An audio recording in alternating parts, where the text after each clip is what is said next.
ചോര തിളക്കുന്ന പ്രായല്ലേ? അത്രയ്ക്ക് ആശ്വാസം. അതെ, വാർത്തയാണ് ഇപ്പൊ നാട്ടില് സംസാര വിഷയട്ടാ. ഗണേഷ് കുമാറിനെ കാണാൻ പാടില്ലാത്ത സാഹചര്യത്തിൽ കണ്ടുവെന്നും ഇതിന്റെ തെളിവുകൾ ചിത്രങ്ങളായും വീഡിയോയായും തന്റെ കയ്യിലുണ്ടെന്നും ഗണേഷിന്റെ ഭാര്യ ബിന്ദു ഏഷ്യാനെറ്റ് ന്യൂസിനോട് പറഞ്ഞു. ഗണേഷിന്റെ സന്തത സഹചാരികൾ തടഞ്ഞുവെച്ച് മൊബൈൽ കൈക്കലാക്കാൻ ശ്രമിച്ചുവെന്നും പോലീസ് സംഭവ സ്ഥലത്തെത്തിയെങ്കിലും ഇടപെടാതെ പിൻവാങ്ങുകയായിരുന്നുവെന്നും ബിന്ദു പറഞ്ഞു. ഞാൻ 2014 മാരേജ് കഴിഞ്ഞ് കുറെ വർഷങ്ങളായിട്ട് എനിക്ക് പ്രശ്നങ്ങളൊക്കെ തന്നെയാണ്.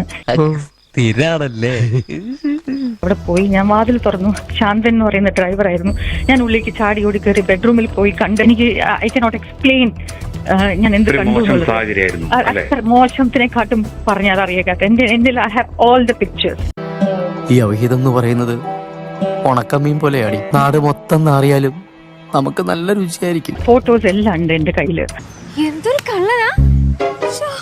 അത് കഴിഞ്ഞ് പോലീസ് വരുന്നതിന് മുന്നേ തന്നെ ഗണേഷ് കുമാർ ഈ സ്ത്രീയായിട്ട് കുട്ടിയും സ്ത്രീനെ കൊണ്ടുവന്ന കാറിൽ ശാന്തം കയറ്റി ശാന്തം കൊണ്ടുപോയി. കെ.ബി. ഗണേഷ് കുമാർ മാധ്യമങ്ങളെ കാണുകയാണ്. എന്തായാലും നാക്കല്ലേ വായി കിടക്കണേ, അതിന് നമുക്ക് നേരിടാം. ഗണേഷ് കുമാറിന്റെ പ്രണയമുണ്ട്, ഇഷ്ടംപോലെ ഉണ്ട്.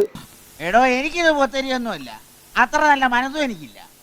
വഴിയാൻ വേണ്ടാം കണ്ട വഴിവിട്ട് എന്ത് പ്രവർത്തി ഞാൻ ചെയ്യും, അത് രഹസ്യമായിട്ടാണെന്ന് മാത്രം. ഗണേഷ് കുമാറിനെ പ്രണയിക്കുന്നുണ്ട്. ഗണേഷ് കുമാർ പ്രണയം സ്വന്തം ഭാര്യയെ വഞ്ചിക്കാത്ത ഏതെങ്കിലും ഒരു ഭർത്താവ് കേരളത്തിലുണ്ടോ?